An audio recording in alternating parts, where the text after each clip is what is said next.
Is भी दे दूँ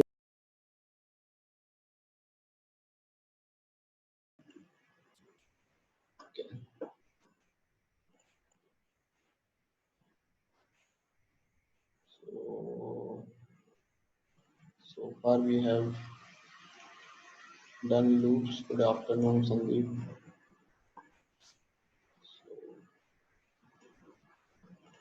Let's continue with where we left. I think we discussed yesterday dictionaries. So dictionaries, I hope everyone has understood till now. And what dictionaries has the feature that it defines other than sets is that it has keys and values pair. Okay, and it has keys and values pair. So brand, model, and year are keys. I'm just revising a bit again. And then values are Ford Mustang and 1964. We discussed this that the various features of dictionaries like clear that clears the dictionary, copy command that copies the dictionary. We also discussed when we were discussing the copy command that if we do just dictionary one is equal to dictionary two rather than using copy command, whenever we will change the value of dictionary 1, the value of dictionary 2 will automatically get updated. Means we doesn't have to write in into dictionary 2. That's why since we want to create two different dictionaries, we use copy command. That is dictionary 1 dictionary 2 is equal to dictionary 1 dot key dot copy method we use. Okay, then we got from keys method and dot values method also. We discussed about the update method also. I think it was not yesterday, it was day before yesterday. I'm getting deja vu like kind of things. Then we discussed, okay, and shortly I will discuss. Then we discuss about the get method, dot get method. We to get the values of the dictionaries. We discussed the dot keys method, which returns the list that contains the dictionary keys. Dot values method that contains the list of all the values in the dictionary. Means that with dot keys method we will get only the brand, the model, and the year. And with the value method we will get the name of that brand, that is like Ford, year like 1964, something like these. Okay, then we got pop method, pop item method. In pop item method we discussed one small thing that was when if you use it before the version 3.7, if you use before the version of 3.7 of Python, what pop item method does is it removes at random. Okay, it removes at random. And if you remove use after, if you're using a Python version 3.7 and above, then it removes the last item of that. Set default method we also discussed. Now let's move to the next thing that we discussed yesterday. That was very simple of you. Then Python if-else method we discussed, is the loops and the conditional statement. If the condition is true, the code will execute. If not, then the code will not execute. We discussed one important thing, that it supports all the logical operators like equals, not equals, less than, greater than, equal to, and others. Most important thing is defining it via if. Now we in the preceding we discuss about indentations, like if indentations defines the scope of a conditional statement, like this statement is left, the statement on the left is correct, the statement on the right is wrong. We discuss a lot of things like shorthand syntaxes also. I discussed in shorthand syntaxes if else statement also works, but elif statement doesn't work in the shorthand statement that someone of you asked, and we actually did it and seen by ourselves.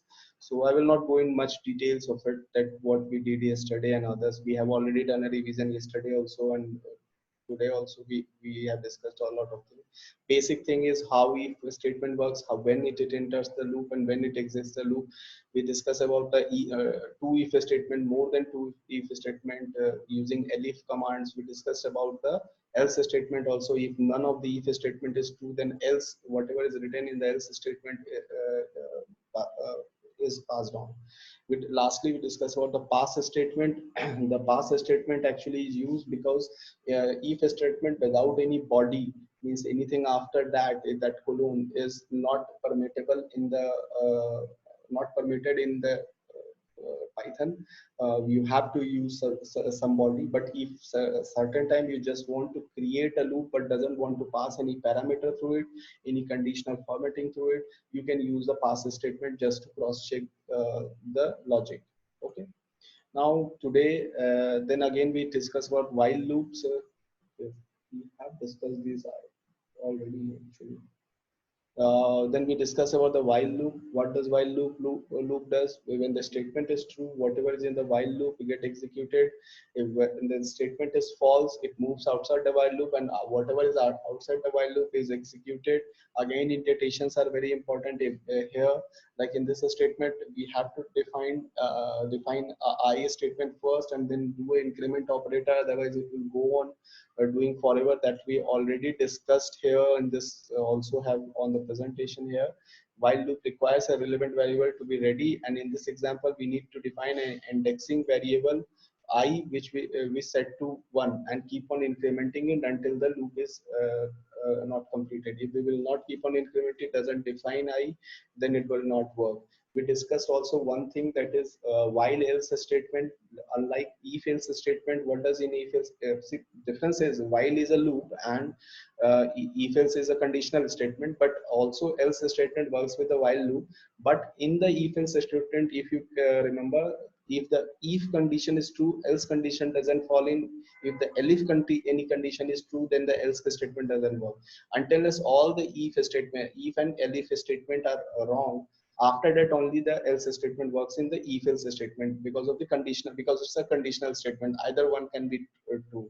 But in the while loop, when we use else statement, what we seen that after executing the entire while loop, it moves to the else statement and process it there. Okay, we've seen the examples of it also yesterday. Let's move forward again to the for Python for loops, using for loops now. Now let's understand that what is a for loop. For loop is very much widely used, most widely used loops are for loops that iterates over a sequence. Iteration is nothing; it's just sequentially moving forward. Means plus one in plus one ranges. You can say in short, you can say this.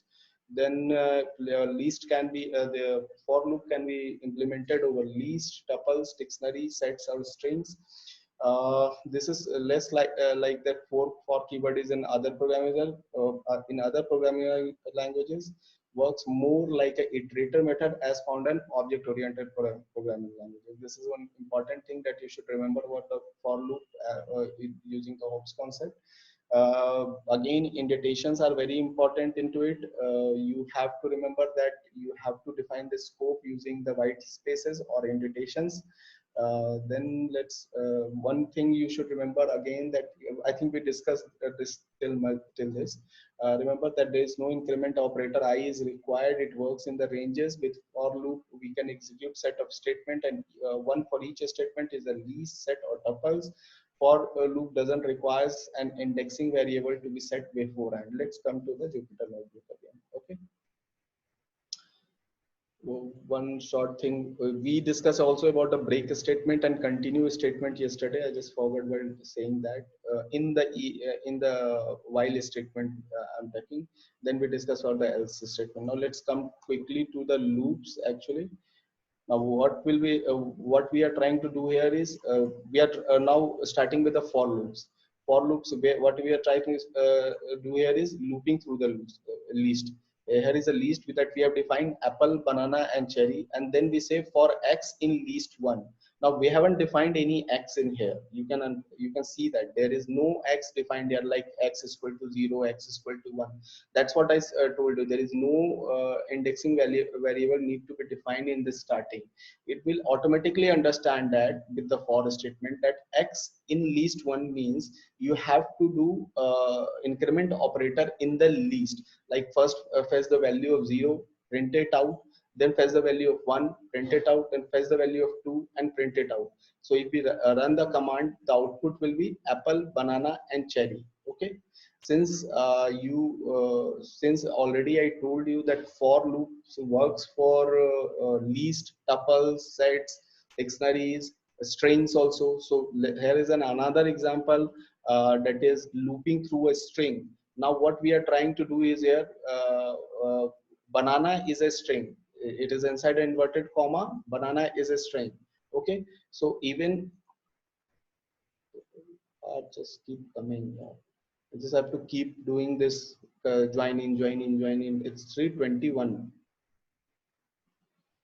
For x in the banana, print x, we have written. Now what will happen that banana is a string. Banana is a string, but it becomes a iterable object, and they contain a sequence of characters. Like b is the first one, a is the first, second, b is the 0, a is the 1, n is the 2, a is the 3, and so on.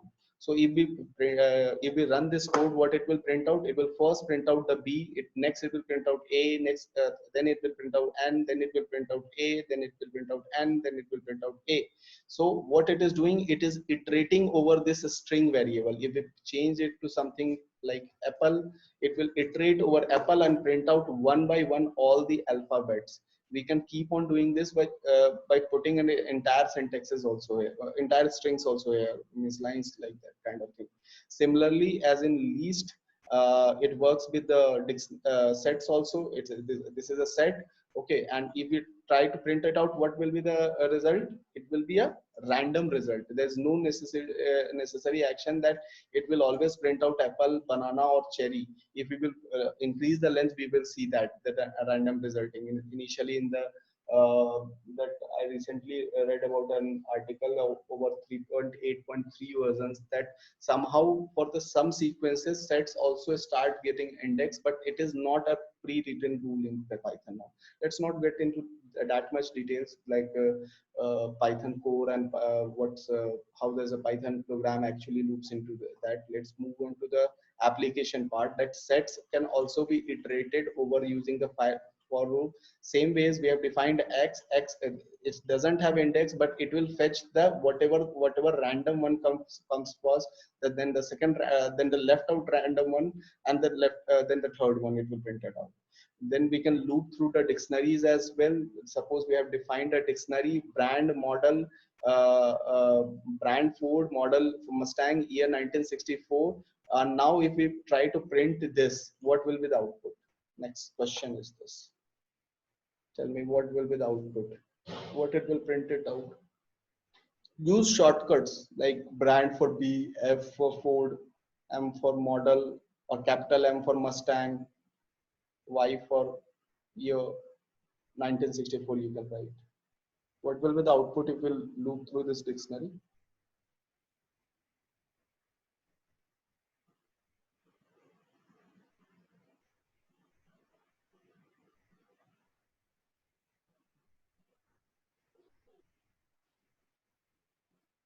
Yes, it will print out brand, model and year. But why? Why isn't it printing out this Ford Mustang on 1964?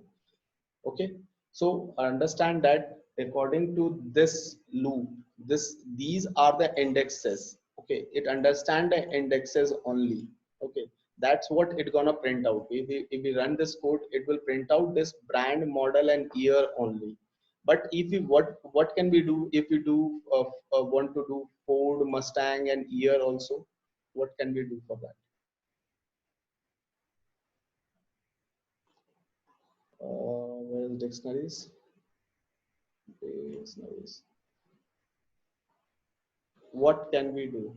Yes, Aziz, we can do dot values method. We have already discussed this method here.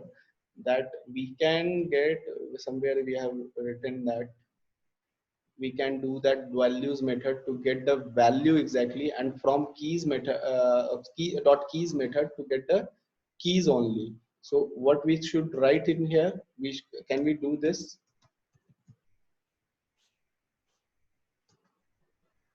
We will do this dot values method, then it will print out only the values. If we will do dot keys method also, the same response will come. So by default if you doesn't write anything, it is equivalent to this.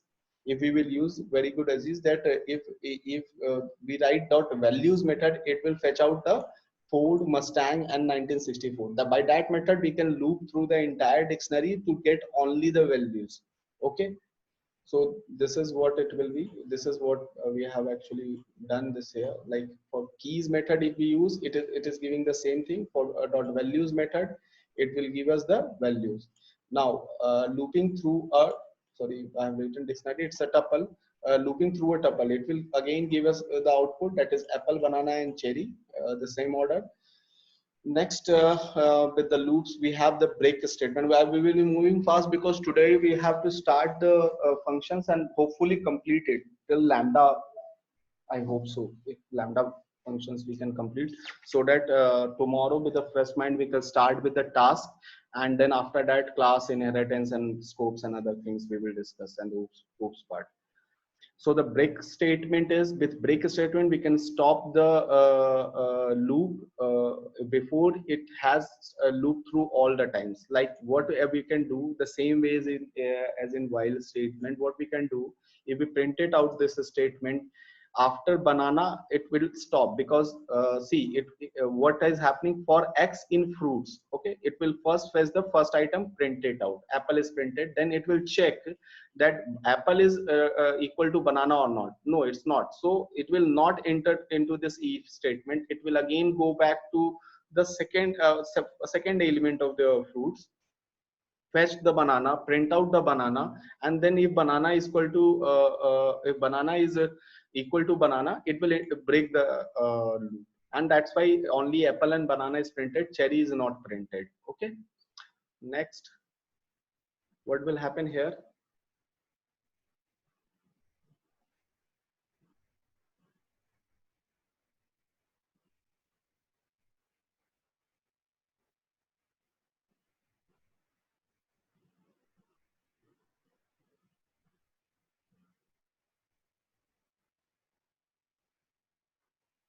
What could be the output of this? We have apple, A and B, apple and cherry, apple and banana, apple.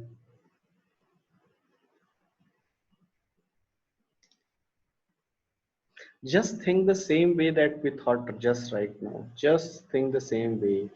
What will happen? It will fetch the first item. It will check. It is not. It will not enter into the break statement. It will print out apple. Then it will fetch the second item. It will check that item. It will banana is equal to banana. It will break. Then it will print out the third item. So what should be the answer? Let me print out. Again, it can't be A and B, can't be banana and cherry, it can't be apple and banana, it cannot be apple and cherry also, Sandeep Pal. I will explain again. See, the first item is fetched with X value. Apple is not equal to banana, so it will not break. It will print out the apple. So that's why we got apple. Next, it will print out the banana. Yeah, it will check the banana condition. It will fetch the banana. It will check the condition. Banana is equal to banana. It will break out. So when, if the break is done, it will not print out. It will not print out because this for loop has been broken. Yes. Anyone has any questions? If they have raised their hand, you can write in the questions or talk also. Not an issue. Just understand this. First, the apple is fetched. It checks the condition. Apple is equal, double equal to banana or not. Means apple is equal to banana or not.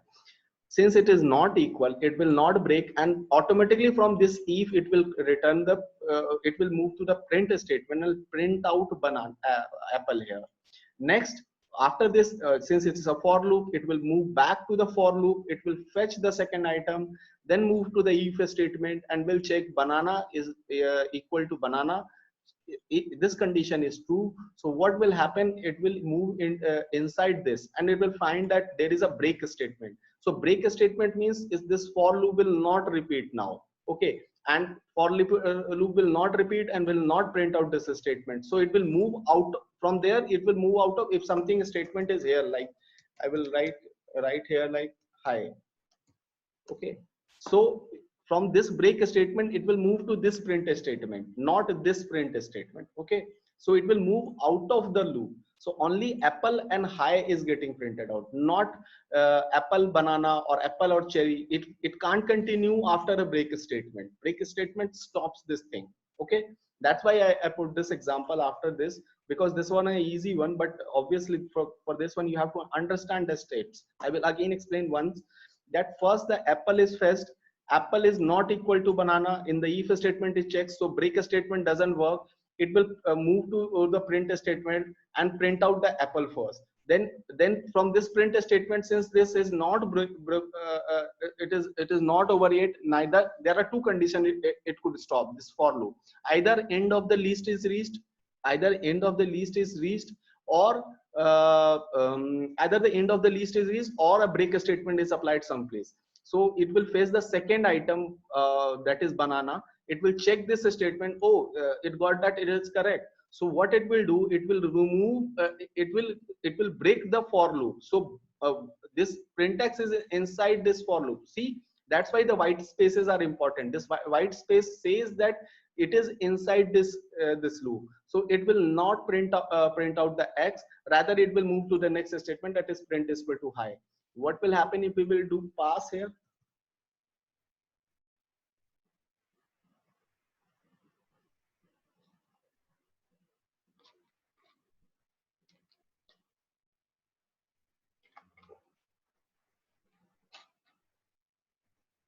What will happen if we will do, okay, abc? Yes, it will print out. Pass statement is just to pass the thing. It will, what it will do, it will move again for the banana. Banana is printed out now. Then it will again move to the third thing, and cherry will be printed out. And after that again the for loop will try to move forward, but it will check that it has moved to the end of the list, so there is no item left. So it will finally move into the print statement. Okay, and print out the high statement. This is what will happen in this entire program. Okay, what will happen here again? What will happen here now?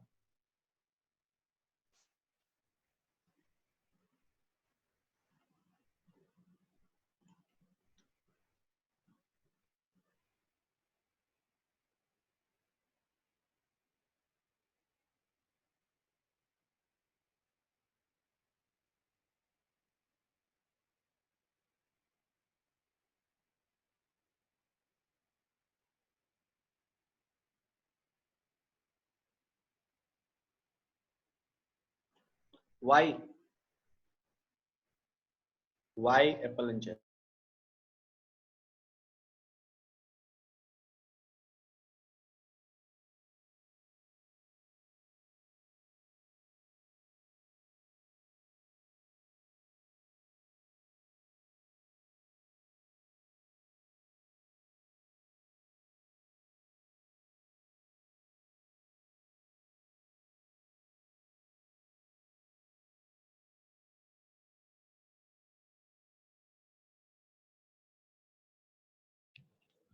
Exactly correct.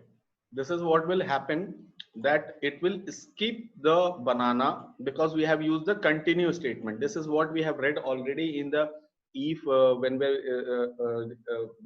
were reading about the if else statement. Then we already remember that this, it will skip that banana and will move to the next statement. That's what the if with continue statement works for. Correct, very good. Now this is range function. This is very important one, usually very much used in the Python for loops. To loop through a set of code is a specified number of items. We can use the range function. Like range means six, only six. Okay.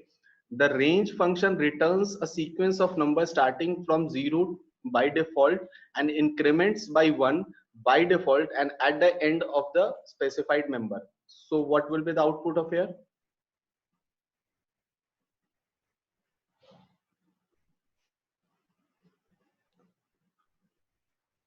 Why not six?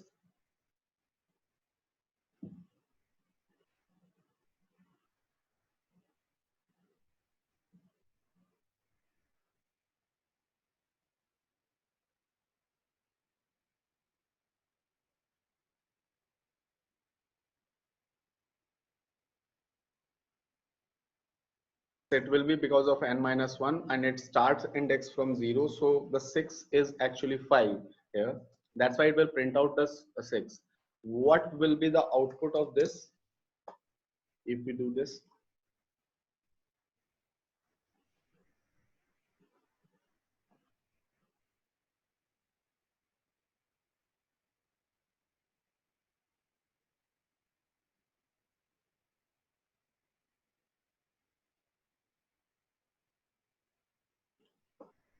Yes, it will print out 2, 3, 4, 5. Okay. Note that the range function is not the value of 0 to 6 but the value of 0 to 5. This is one thing important that you should remember. As this thing we already done that the range function defaults to 0 and okay, for the range 2 to 6 it means 2 to 6 but not including 6, but it will start from 2 to 6. When nothing is written over here it means 0 to 6. Okay, so it will start from 0. So whatever is the starting point will be the starting point always. Now, what will be the output of this?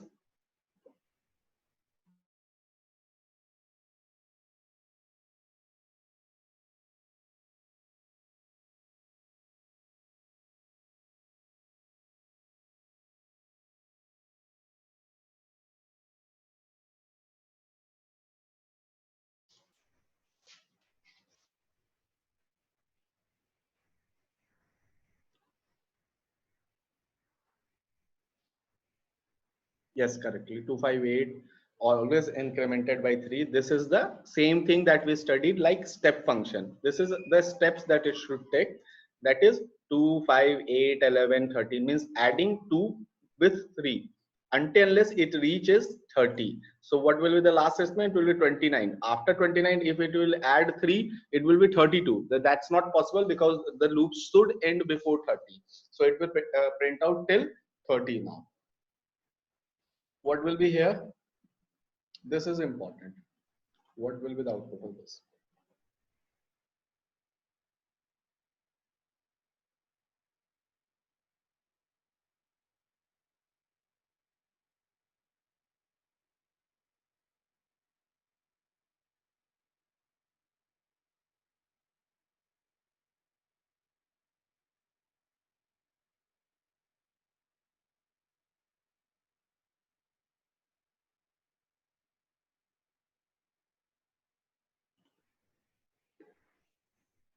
It will be, it will not be if someone said that actually 2, 3, 4, 5. Why will it be 2, 3, 4, 5? Just think. Yes, yes, yes. So it will be 0 to 1. First, this whole loop will be printed. Then else statement will also be printed. Like in while else we printed out now, same ways for and else is also getting printed out. It is not like if and else that this will execute or this will not. So else a statement will be executed. That's why I said it's important so that you remember the concept of while and else also. Okay. Okay, this is a new thing, nested loops that we are talking about. A nested loop is a loop inside loop. The inner loop will be executed one time after each iteration of the outer loop. So what could be the output of this? First four outputs, just first four outputs.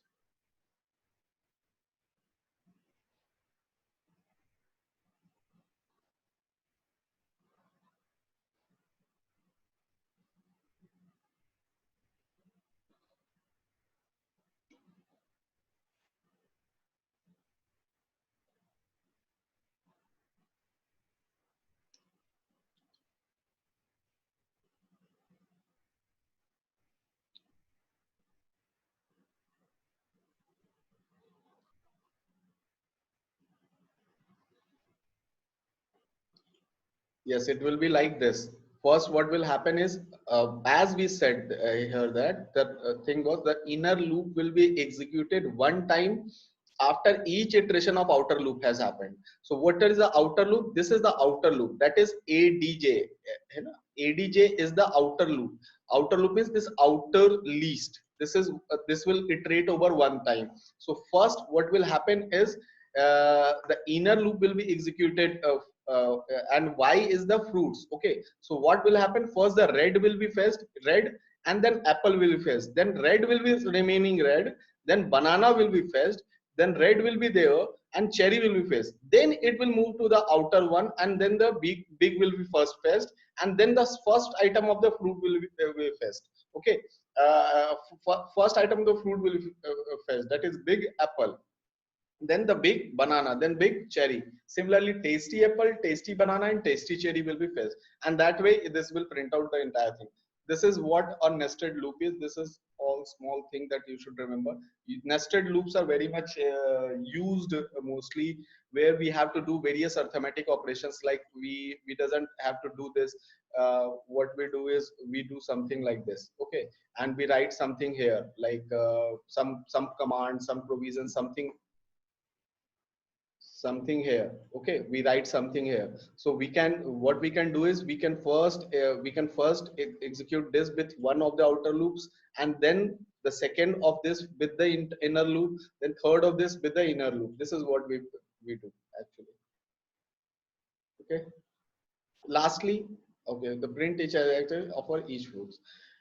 The lastly, again, for loops cannot be empty. So but for, if for some reason you have to put a loop with no content, put in the pass parameter as usual, that we discussed with the last two cases, that we can pass the pass parameter to do that. Okay, so far what we have learned is it has worked on list, dictionaries, tuples, sets. For loops, we also got that dot keys and dot value method we use to get the values of only keys or only the dictionaries, only the keys and the values from a dictionary in using the for loop. Then we discussed what? Then we discussed the break statement. We discussed the use of break statement at different places. Like here, it will print out the apple and banana. In the other one, it will print out the like instead of this, if we will have written this break, so it will print out apple only. Okay, it will break at banana. Then we talked about the continuous statement also. This is what we do, like pass. Pass will print out all the three, but the continuous statement will print out only apple and cherry. Okay. Then we talked about the range function where the index value by default is 0, incrementer is by default 1. We can define the incrementer also, we can define the index value also, and can print out the result as well. Like here it will start from 2 but end before 6, that is 2 to 5, and increment by 1. But if we have written here like 2, so it will print out only 2 and 4, and because 5 plus 2 will be because 6 will never be used, so 6 will not be printed out here. Okay, then step function we already discussed. We discussed about this thing, that is for with else statement, like in while with else statement we printed out. And finally we talked about the nested loops, and we discussed about the pass statement as well. So this is for the loops. Any questions for the any type of loops like if else or if else or the while loop or the conditional statement? I will wait for a minute. If anyone has a question, put it there on the chat.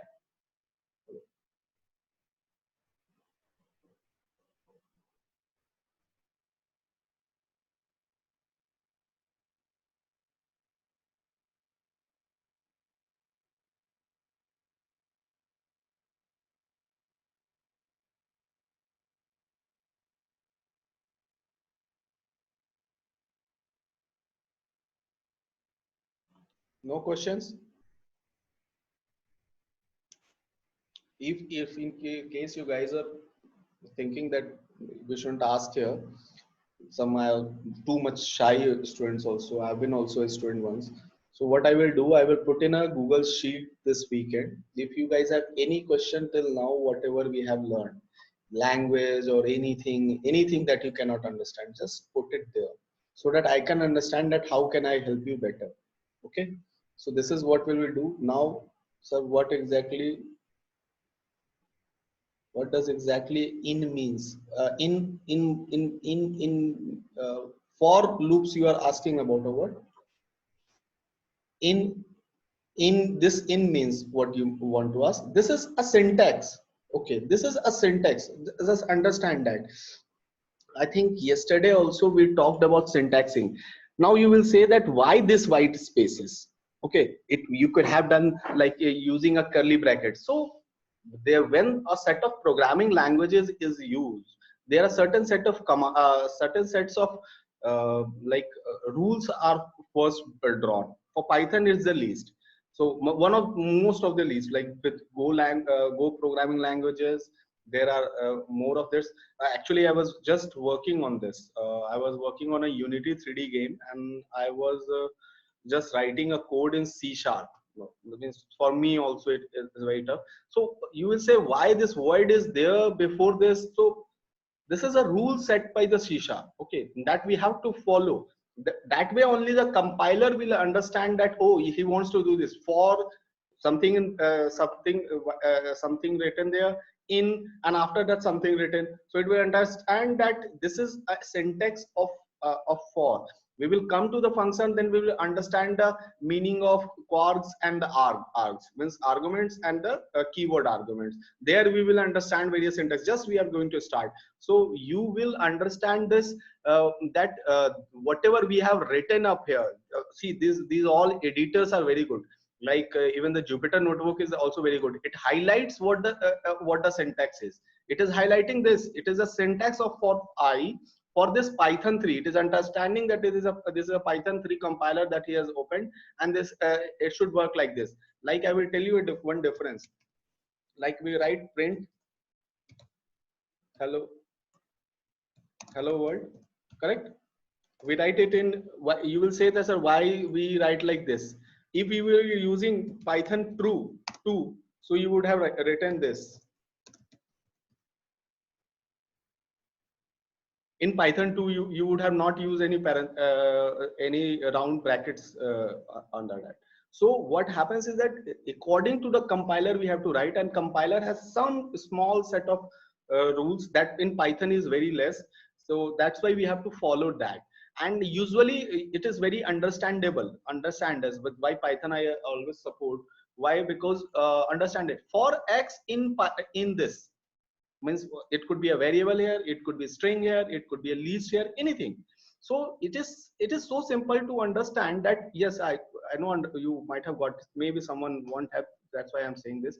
For X in this, if it understand this, why I'm making you understand this too much, because when the libraries will come, that time also you will find very poetic about Python. You will write like uh, from OpenCV import that, means import this library, any named library from any, means it's just like writing poetry. There is no colon, no commas, nothing. So the same way for X in this means that from this you have to get X value. That's what it is. Okay, that's it. Any other questions? Otherwise we will move towards the major topic of today, that is, okay, let me not close that.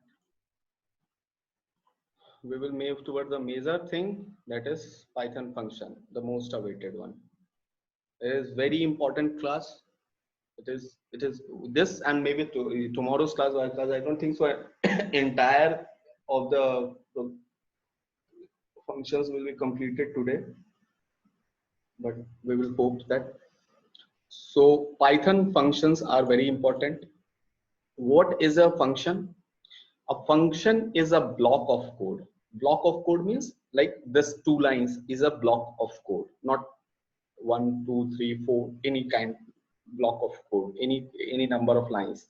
Okay, which only runs when it is called. Means whenever this, whenever whatever is written after this def is by def, Python interprets like the same rule y in. So by this, Python interprets that if, let me annotate this. by def, actually Python understand that he is defining a function, he or she is defining a function. What is the function name? My function is the function name. So what will happen is whenever this my function will be called, this entire code block will be there. So whatever is written inside this means after this colon, entire that code will be executed. Okay, so let me remove this, it's looking very bad. So what will happen is, again, indentations are very important to define the scope. You doesn't have to write it inside a curly bracket or a curly bracket or a round bracket or a least type of square bracket. Now what happens when we do that? When we call a function, we pass a data known as parameter into a function. So whenever we will call like my function Kumar Saurabh, so that parameter will try to pass in through this code, and if somewhere it is used, it will automatically get updated here.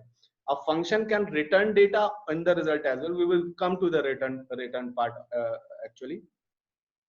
Now this is what we are calling a function. Remember, there is no white spaces, means the if you will use, you would have used the white spaces, it will also be a part of the function. Okay, it will not be a part of it will not be means like if white function is also written with just before just after this print, okay, just below this print. So my function, my underscore function will also be a part of this function now.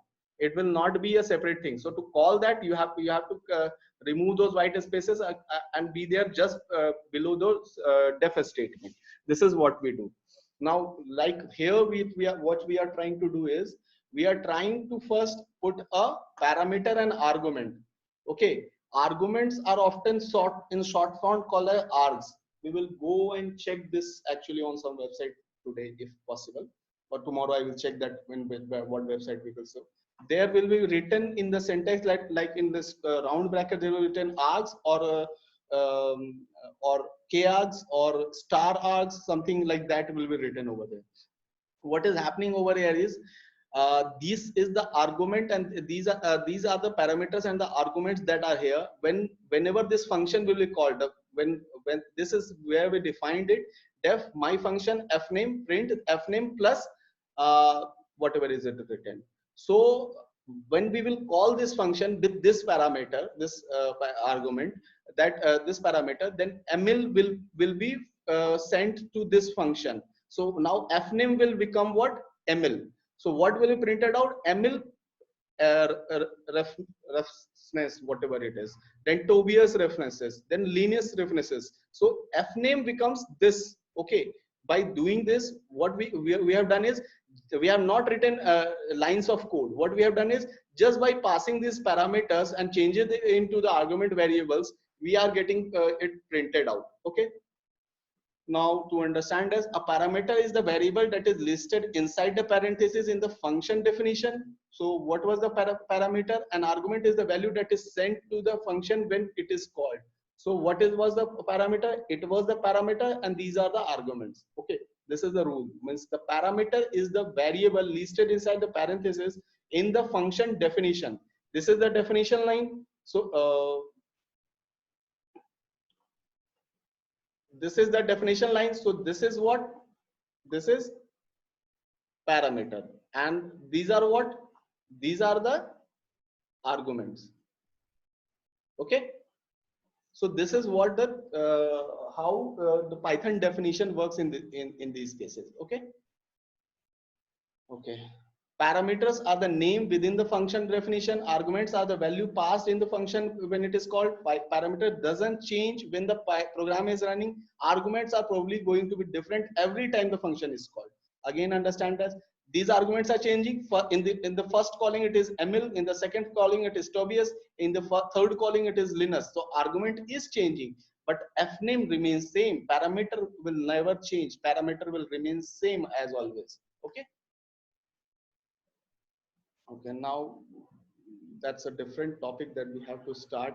It's related to function, but we will start that. So what will be the output of this creating functions in Python? Function is defined as, what will be the output here?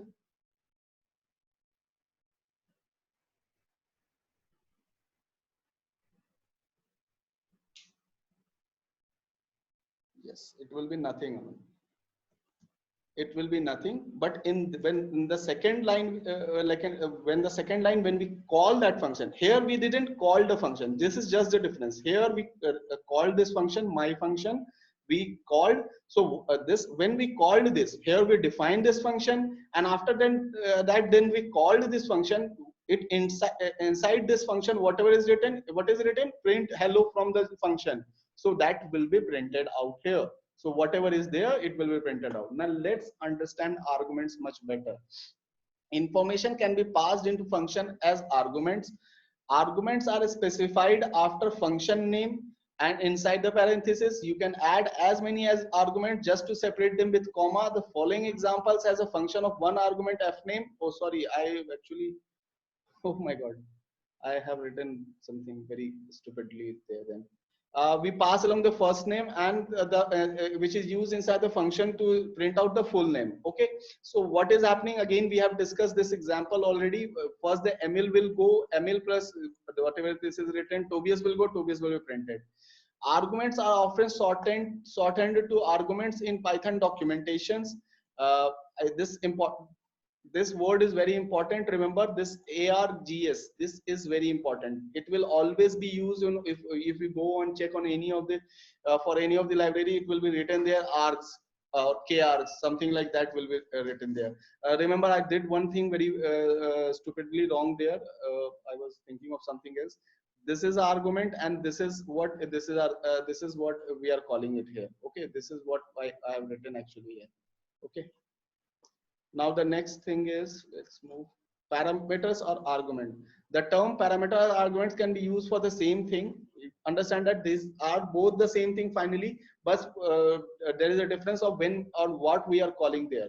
From a function perspective, parameter is a variable listed inside the parentheses in the function definition, and the argument is the value that is sent to the function value.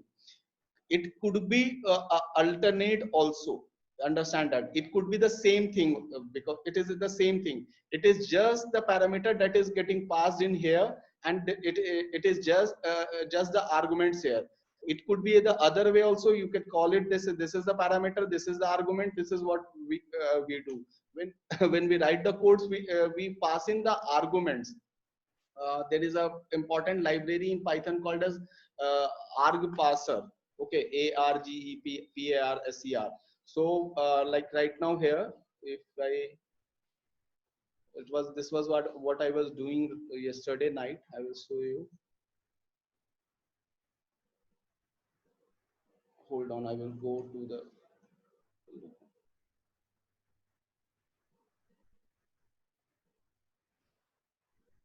yes, this is what I was doing this. Let me open up that folder once. Sumit, what was the code?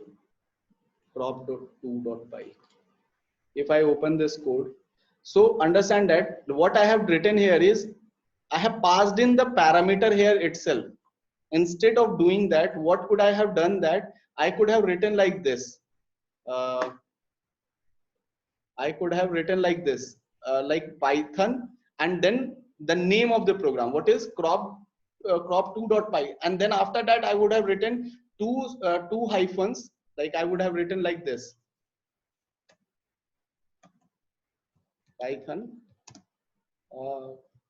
crop.py. You will might not understand this, two hyphen, and then this, then the location of this. So by that way, I can pass in that parameter here that will not be provided here, and it will take on from there itself. It is important. So what we call this? We call this as arguments. Whatever is written after this, we will call this an argument to run this code. These args are very important. Now, till now what we have seen that we have arguments and the parameters. Now there can be number of arguments also. Like here is two arguments here, that is fname and lname, and there are two parameters also for that. Okay, there will always be the number of arguments will be same and number of parameters will be same. So what it will do, ml, it will fetch this, and then on the last time it will fetch this, and what it will print out, ml, and there is a space here, space, and then a roughness, whatever it is. Okay, if we will try this, what will happen on the second line where the cursor is?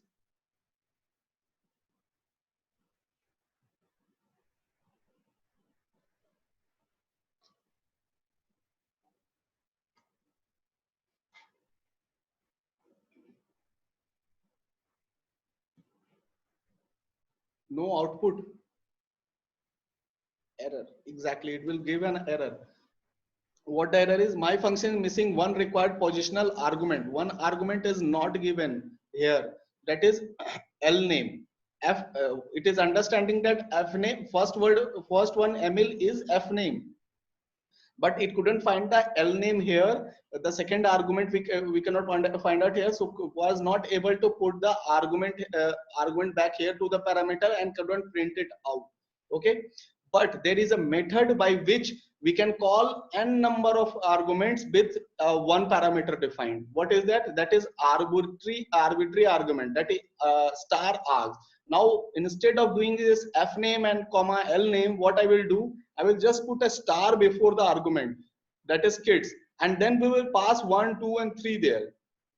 So what will happen is, print the youngest child is kids 2. 2 means what? 1, 0, 1, 2. So what will be printed? Linus will be printed. The youngest child is Linus. So by this way, kids becomes a least kind of thing, you can see. Okay, by passing in the multiple, if you can pass in the multiple arguments into the parameter. So this parameter is now becomes a least, and this least contains of these three items. When we pass in, if we write my name after this, okay, Saurav, and we print out, the Linus will be still be printed out, but we can change this to 3. So youngest child is Saurav. If we print it out to 0, so it will print out the youngest child is Emil. So this is what is happening exactly. So that's what we can change with. So arbitrary arguments are very much important. This is the mostly used. You will not go on defining 2 variable, 3 variable. Let define any number of variable. Let define any number of variable using the star arguments, and let us pass it into the arguments as well. Na? Better, it's the better way to do that. In the arguments, I can pass anyone and can handle it in my statement.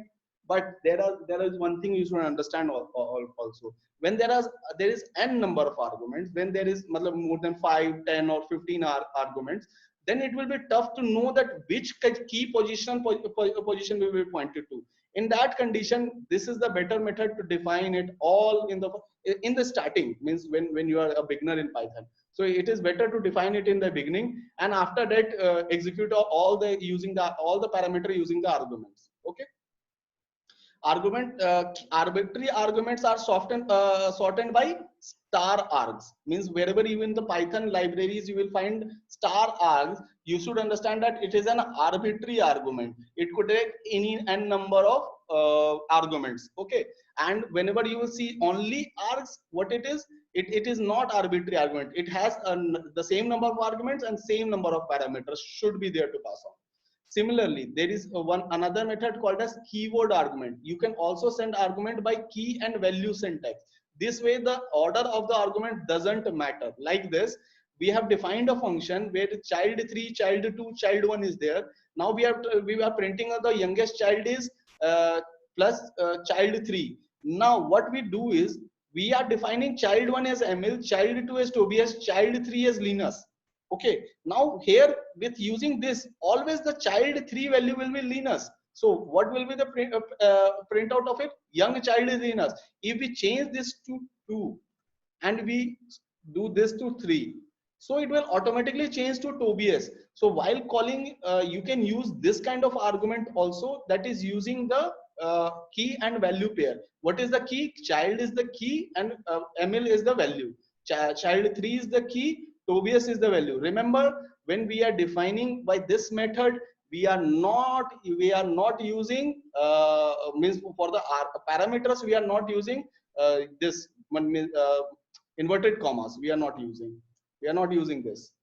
If we will do this, it will be wrong. Okay, because it is this child 2 is defined in the function, so calling this function will become error. Okay, we cannot do this. So what is the correct method?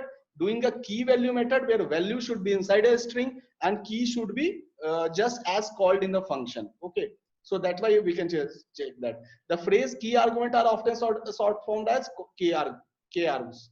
I should make it headline actually. I should make it headline actually.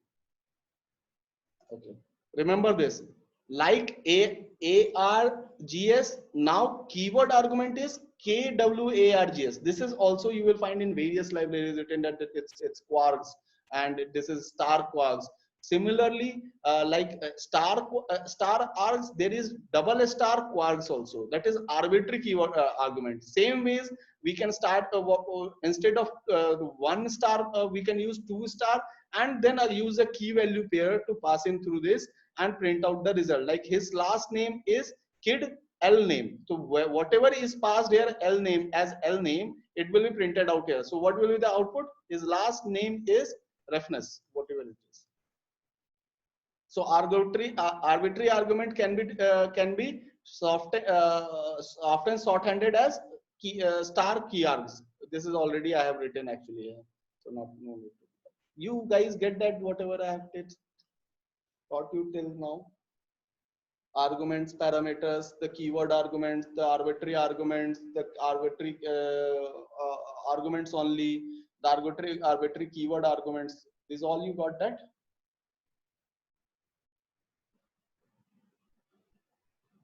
There's only 21 minutes left, so I will hope that no one is responding, so it's correct. Now let's understand this. What will be the output of this?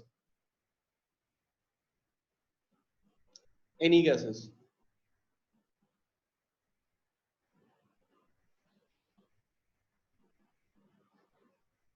Both of them. So first one first, understand that.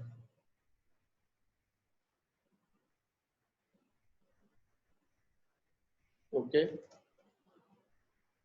What will be the output of this then? Next one, next one, next one, next one.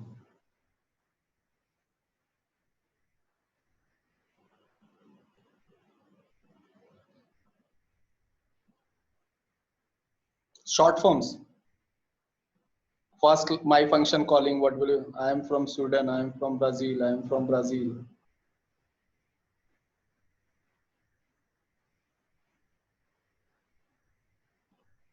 Write all the four functions output if final output. What is the final output after all the four functions has done? What will be printed out here? We will see.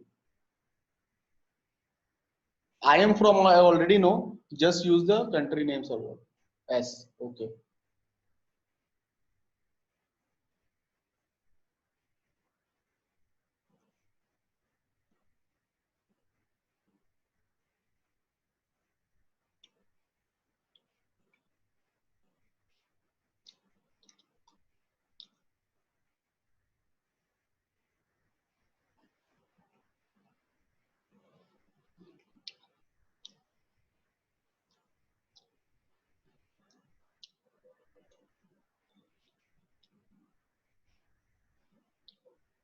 Okay, let me do that. It will print out Sweden, Norway, India, and Brazil. Again, I will. Some of you were giving only Norway also, and so that's why I will explain again why it will print out that. First, this function is defined. Okay, done with that. We defined this function. Then this function will be called, and Sweden will be passed in the parameter. Now Norway will not be the country. What will the country? It will be Sweden. So I am from Sweden. First printed. Okay. Then it moves to the next line. Next line is equivalent to this thing. So it will print out I am from Norway. And then again, like in Sweden, it will print out India and will print out Brazil. So that's why it will be Sweden, Norway, India, and Brazil. Okay. Similarly, what we can do is we define a function here food.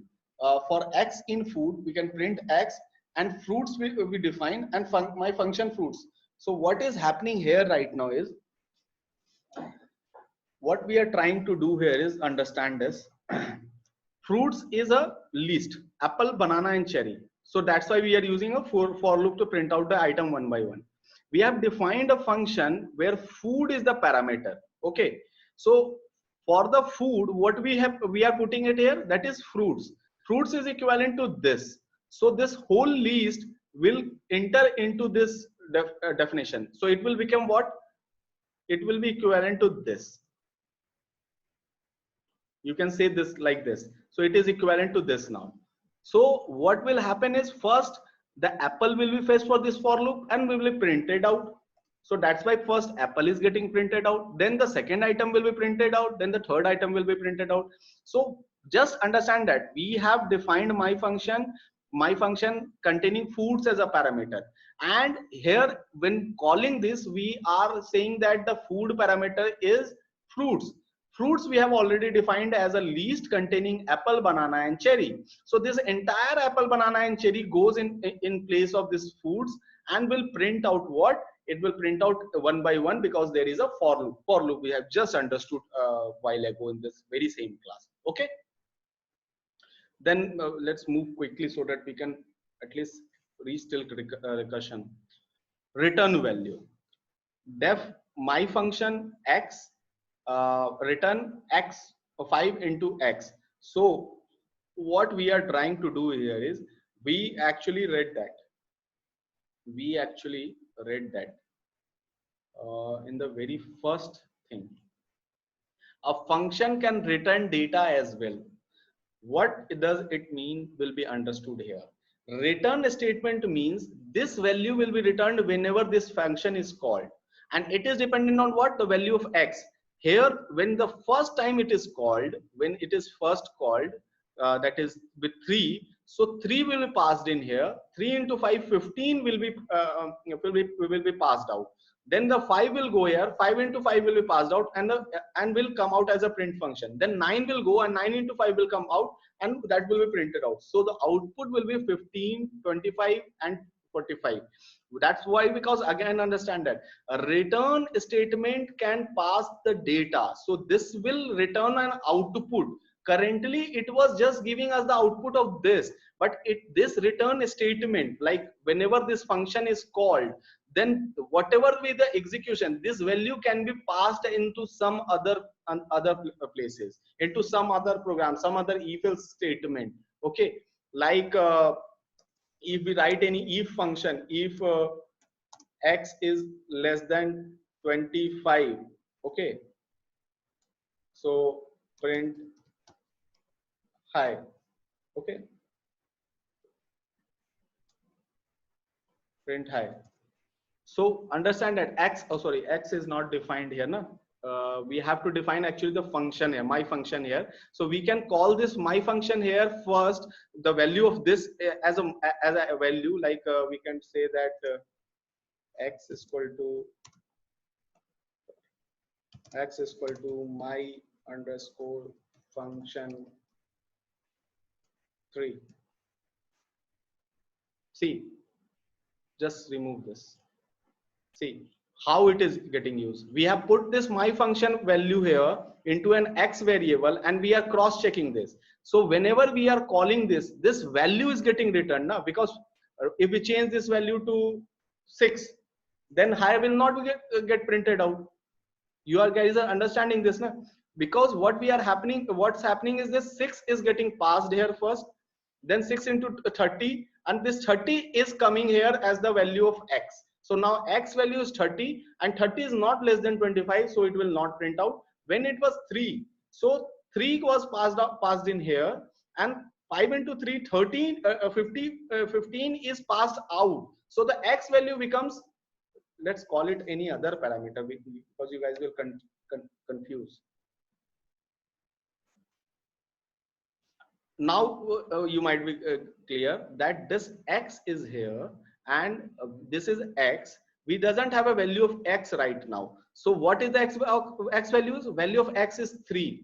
Now this 3 is passed here. 5 into 3 is 15, and this 15 value is passed here, and y becomes 15, and 15 is less than 25. That's it. It is printing out. That's why I change the parameter to y, so that you can have clearness, because 2 times x will be used, so you will be confused. Program can understand, humans can most probably have difficulty. Now let's come to the last thing. Before that, before we move to the tougher means a very tough thing, a good tough thing, we will understand what is a pass statement. Similarly, as any others, it's a pass statement. You cannot define a function with no body. In case you want to just define a function so that it can be later used, just use a pass parameter. Okay, so that you can modify this my function later and define that. Now let's come to the presentation. Anyone has any questions? Because we have 15 minutes only. I don't think so this recursion topic will be completed today, but still let's try. Any questions till now?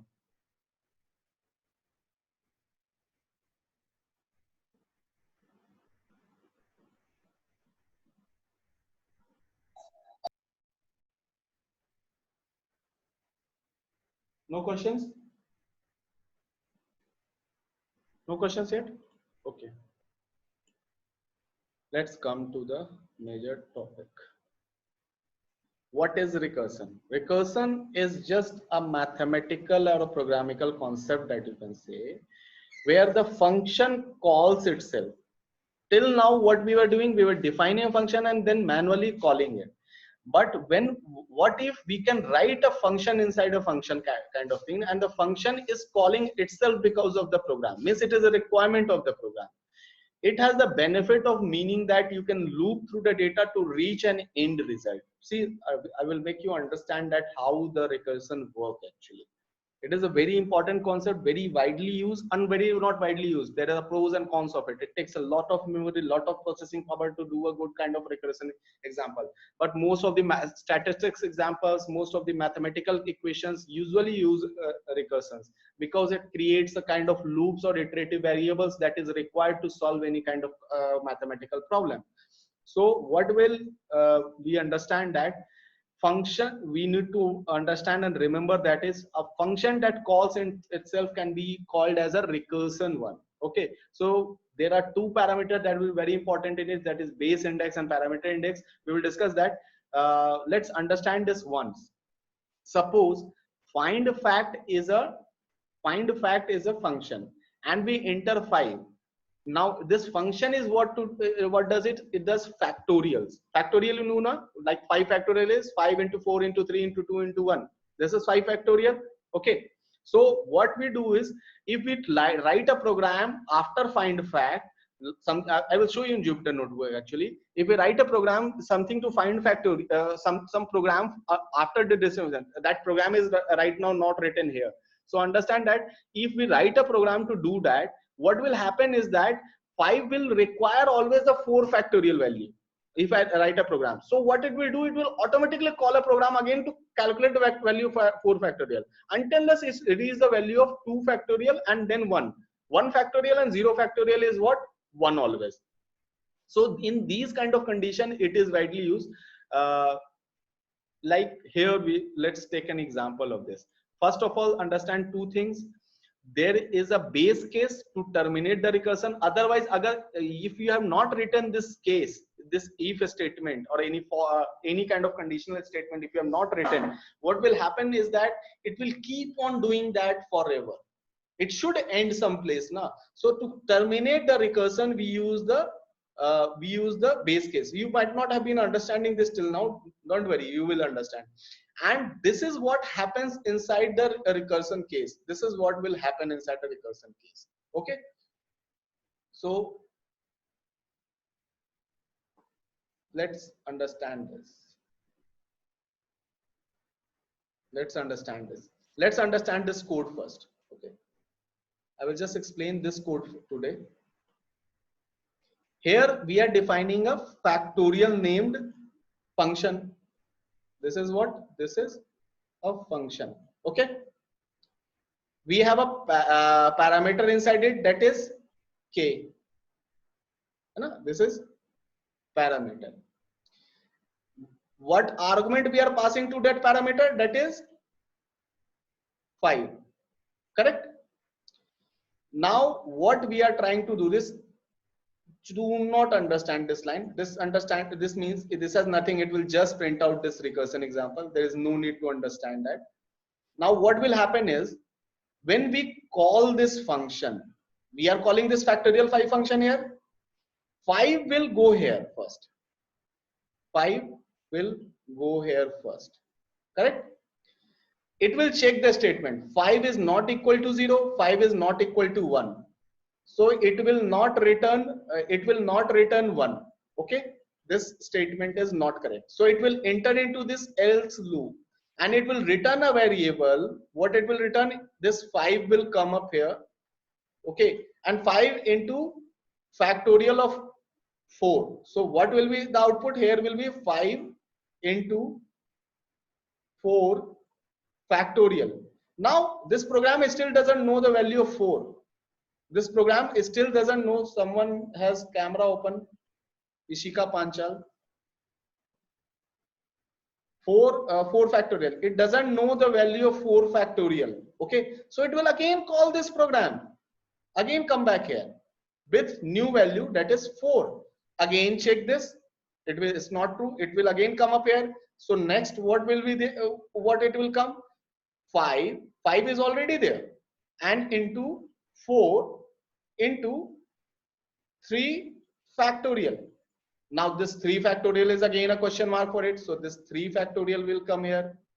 Then again this will become 5 into 4 into 3 into 2 factorial, until it has reached the end result. And what will be the output? It will be 120 output, because 5 into 4 into 3 into 2 into 1, whatever with the output is 20 into 360 into 2 into 1 is 120. You guys understood this? No, na?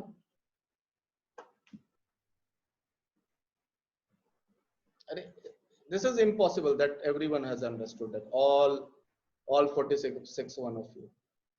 Let me show you the, yes, Abhishek Mandlovi. No, all 50 students have understood this factorial thing in single example.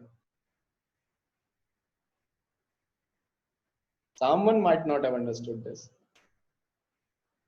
Actually, I just seen this, that today I have to teach functions. So I was actually about to create a slide for it. So what I was actually writing it using annotating data, that we would have done using the PPT that we will explain tomorrow. So let's come back to the notebook actually, and let's come back to this. Okay, so when will we print out? It will print out this statement first, and final value will be printed out as factorial of 5 is 120. Okay, understand this once again. This 5 value will go first here. Since we have called this factorial, this we defined this till now here till here. What is this? It is a actually, sir, we did it in C++, so a little bit familiar. Yes. Let me come to the next question. So we will check out how much familiar you are in C++. Okay, you are C++ familiar, and write a code for me in Unity games. I am desperately looking for someone who can write codes in C# and C++, C# mostly. I will give you an internship. So def factorial case. So k value is now 5. 5 goes here. It checks this value. 5 is not equal to 0. 5 is not equal to 1. So it will not return 1. It will move to the else code as usual. If else works, then it will return what? 5 into factorial of 5 minus 1. That is 4 factorial. Now again see this factorial is again called. So 4 factorial doesn't know. So it will again call this factorial function. Now it will with the new parameter called as 4. So 4 it will check again not. So what it will come? Now the value will see it return a statement returns a value. So that's what it is doing. 5 was already there into 4 factorial. Now the new value of 4 factorial has come up. That is 4 into 3 factorial. So it becomes what? It becomes 5. First it becomes in, I will write here steps actually. Step 1 iteration. What it will do? It will first return will give 5 into 4 factorial. Step 2 iteration, it will give return will give 5 will always be there. Now now the value of 4 has changed, that is 4 into 3 factorial. Similarly, the third step I will just write again and then I will stop. Step 3 iteration, it will give return will give 5 into 4 into 3 into 2 factorial unless it has reached 1 and 0 factorial, which values are always 1. So this is the steps that it does. And then when the final value is there, that is 5 into 4 into 3, 3 into 2 into 1. So this final value will be returned by this return statement, and that is 120. That's what it is. Okay. Recursion, everyone got that? Okay, very good. So this is your task. This is Abhinav, no, everyone in the meeting. This is your task. Do it at home. Lambda we couldn't start today. I need the output of this and why. Copy it someplace. I will also put it in the assignment one. Okay, I will put it there as a task. We have to get the output of this, and why is the most important question, since we are lacking short of this question. Okay, so tomorrow we will discuss this. Why is this that's happened? Then we will discuss the lambda function. One more thing that I have to actually introduce you to. That's why I'm cutting short to the today's class. Assignments too. Now this is 1, 2, 3, 4, 5, 6, 7. 7 question. This question, like write a Fibonacci series. Write down a program to print a Fibonacci series for any n number of you want. Till 20 numbers, till 30 numbers. What is the Fibonacci number? Fibonacci number, I have explained. First two terms are 0 and 1, and all the terms after that is subsequent adding of this. Like the second term, like first term will be like this, 0, then 1, then next term will be what? 0 plus 1, that is 1, then 1 plus 1 is what? 2, the 2 plus 1 is what? 3, then 3 plus 2 is what? 5, then 5 plus 3 is what? 8. This is a Fibonacci series. 8. This is a Fibonacci series. You have to print it out for any n number of times you want. Suppose you choose 10. So this is what? 1, 2, 3, 4, 5, 6, 7. 7 times I have done that. So if I do 3 more times, that is 8 plus 5, 13, then 13 plus 8, 21, then 21 plus 13, that is 34. If I do this, so I have printed out for 10 number of times. You can do that for 20 number of times. It doesn't matter. You have to print out this kind of Fibonacci series using program. This is the one task. You can use the recursion one. So one recursion task I have already given you in the chat. I don't want your outputs, Aditi, Parashar. Okay, you are answering this. Yes, yes, great. No, I thought that you were giving one question I have given you here. This is what you have to do. I have not, like, okay, hold on. I will add this here also. For this, you have to actually give me the reason. Answer you will get automatically from the Jupyter notebook. You have to give me the reason. Why, means how the steps followed for this one. If you print out, you will get the result. I will explain the other ones also in a small bit time. This is your task. Given an integer, perform the following conditional statement. If the number that you have given, if x, suppose x is here, if the x is odd, print weird. If x is even, print this. If x is even and in elusive power, there are 2 times x. I will update that. There is something misplacing here. So print this. Like this kind of thing you have to print it. Remember that remember this value of x could be in between 1 to 100. So print weird if the number is weird, otherwise print not weird.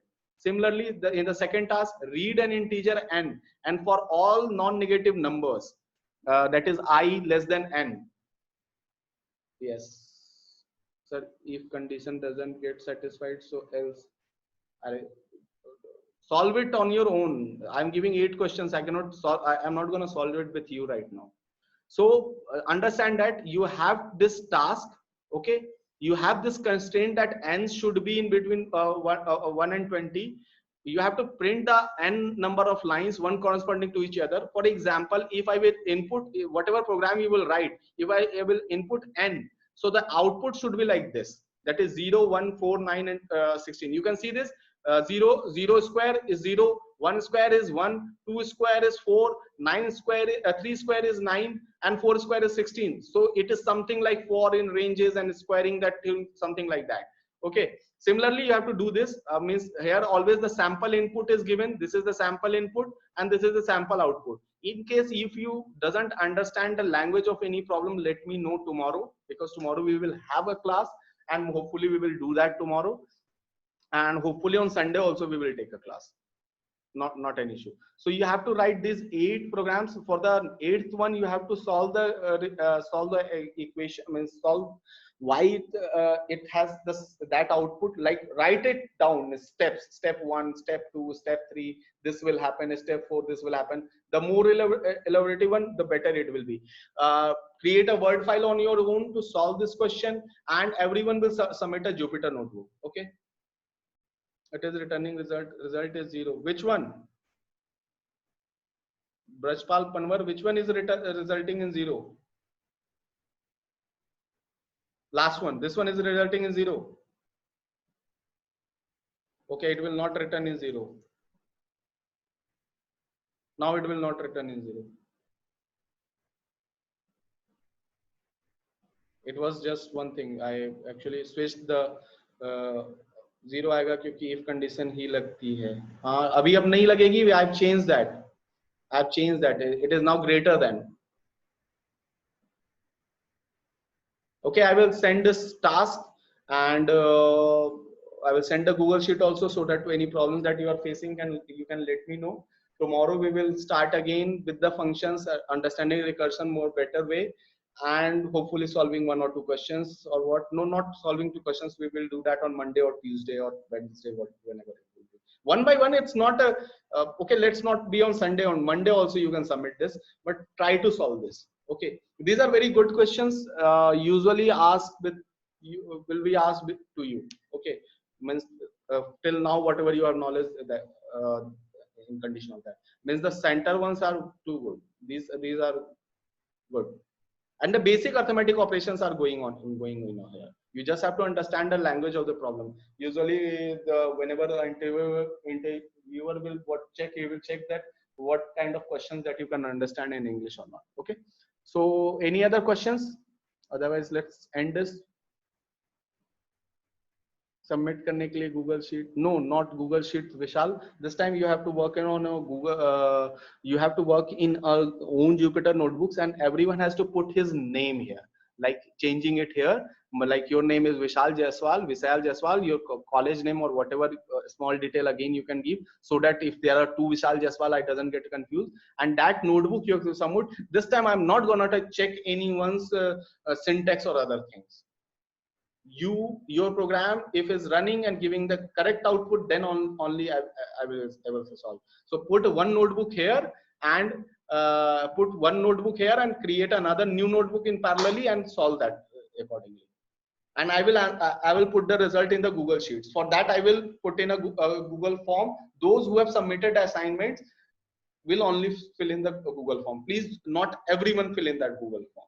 And in that Google form, if you have any problem understanding the classes, like मेरी language में problem है, आपको हिंदी में समझना है, तो please put it there so that I can help you guys and give you extra classes. Okay, thank you very much. Any other questions? Any other questions? I hope not. People have already moved out. Chalo, see you tomorrow, guys. Bye bye.